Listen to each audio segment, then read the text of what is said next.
Assalamualaikum warahmatullahi wabarakatuh. Halo semuanya, kenalin nama saya Hilja Dila Kolbi. Di sini saya ingin menjelaskan manajemen sekolah, khususnya di materi manajemen peserta didik.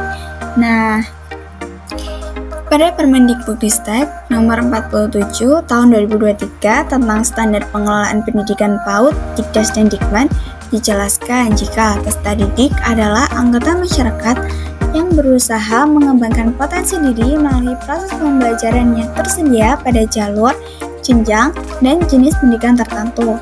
Manajemen peserta didik adalah proses pengurusan segala hal yang berkaitan dengan peserta didik, mulai dari penerimaan peserta didik hingga keluarnya peserta didik dari suatu sekolah.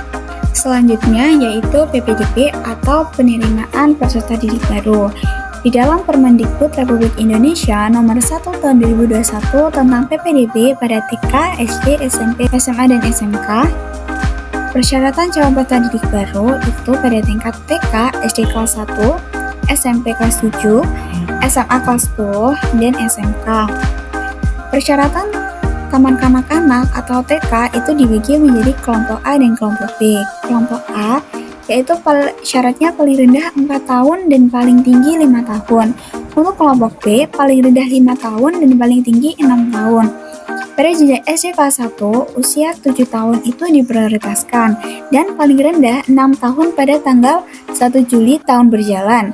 Catatan, bagi yang mempunyai kecerdasan bakat istimewa, kesiapan fisikis, maka usianya paling rendah 5 tahun 6 bulan per 1 Juli. Untuk tingkat SMP kelas 7, syaratnya adalah usia paling tinggi 15 tahun pada 1 Juli tahun berjalan dan telah menyelesaikan kelas 6 SD atau bentuk yang lain yang sederajat.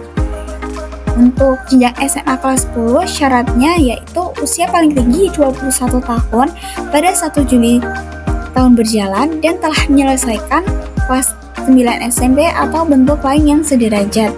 Dan pada tingkat SMK atau sekolah menengah kejuruan dapat menambahkan persyaratan khusus dalam penerimaan peserta didik baru kelas 10. Selanjutnya, untuk jalur pendaftaran itu ada lewat jalur zonasi, afirmasi, perpindahan tugas ortu atau wali, dan prestasi. Untuk zonasi itu di tingkat SD, SMP, dan SMA.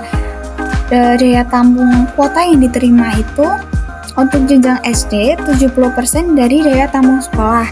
SMP dan SMA itu kuotanya adalah 50% dari daya tampung sekolah.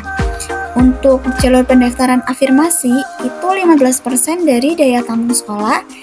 Dan pada syarat perpindahan tugas ortu wali itu kuota yang bisa diterima paling banyak 5% dari daya tampung sekolah.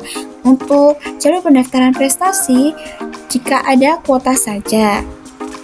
Dan untuk jenjang TK dan SD kelas 1 tidak berlaku menerapkan jalur pendaftaran prestasi.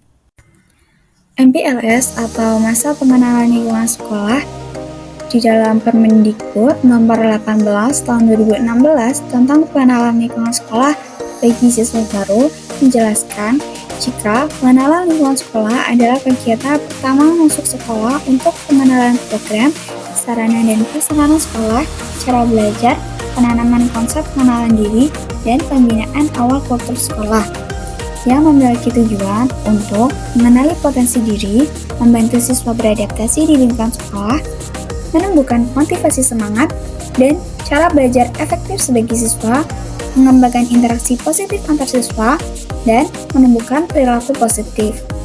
Untuk kegiatannya pun juga dijelaskan, yaitu berupa pengisian formulir oleh orang tua di profil siswa dan profil orang tua atau wali. Selanjutnya dilaksanakan paling lama 3 hari pada minggu pertama awal tahun ajaran dan di hari dan jam sekolah. Kapsek bertanggung jawab penuh atas perencanaan pelaksanaan dan evaluasi dalam pengenalan lingkungan sekolah. Selanjutnya kita ke bakat dan minat peserta didik. Menurut acuan Permendikbud nomor 62 tahun 2014 tentang kegiatan ekstrakurikuler pada Dikdas dan Dikman, bakat dan minat peserta didik itu bisa dikembangkan melalui kegiatan ekstrakurikuler yang bersifat wajib dan juga pilihan.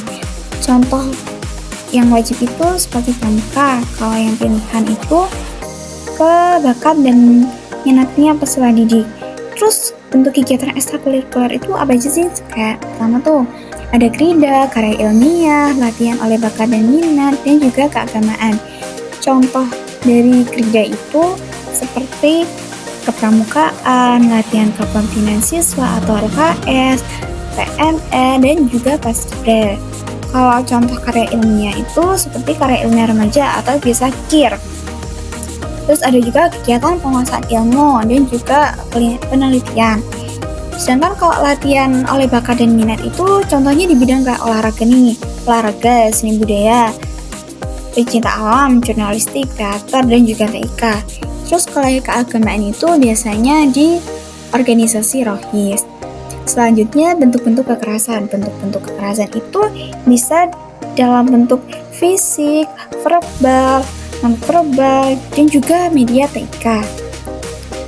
Di dalam Permendikbud nomor 46 tahun 2023 tentang pencegahan dan penanganan kekerasan di lingkungan satuan pendidikan dijelaskan jika kekerasan fisik itu berupa tawuran, penganiayaan, perkelahian, eksploitasi atau kerja paksa, dan lain-lain. Selanjutnya yaitu kekerasan psikis, yaitu pengucilan, penolakan, pengabaian, penghinaan, dan sebagainya. Selanjutnya ada perundungan dan kekerasan seksual.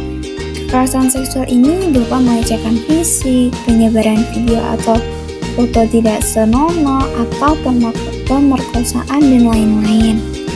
Selanjutnya ada juga diskriminasi dan intoleransi, dan juga kebijakan yang mengandung kekerasan. Selanjutnya, pencegahan dan penanganan kekerasan yang bisa kita lakukan atau upayakan yaitu dengan penguatan tata kelola, edukasi, dan juga penyediaan sarana dan prasarana. Untuk penguatan tata kelola, caranya yaitu menyusun dan melaksanakan tata tertib dan program pencegahan dan penanganan kekerasan di lingkungan pendidikan, seperti membentuk TPPK. Dengan memfasilitasi pelaksanaan tugas dan fungsi TPPK tersebut, untuk melakukan kerjasama dalam pencegahan dan penanganan kekerasan, dan juga Tauton menyediakan pendanaan untuk pencegahan yang akan dilakukan. Selanjutnya, bisa melakukan evaluasi terhadap pelaksanaan pencegahan yang telah dilakukan sebelumnya. Cara yang kedua yaitu dengan cara edukasi, yaitu dengan sosialisasi tata tertib dan program dalam rangka pencegahan dan penanganan kekerasan di lingkungan satuan pendidikan bagi orang tua atau wali termasuk penyandang disabilitas, dan melakukan penguatan karakter melalui implementasi nilai Pancasila.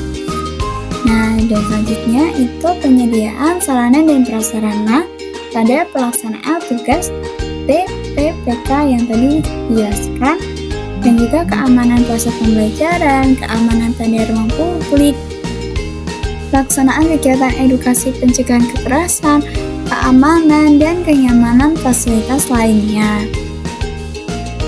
Sekian yang bisa saya jelaskan, kurang lebihnya mohon maaf. Wassalamualaikum warahmatullahi wabarakatuh.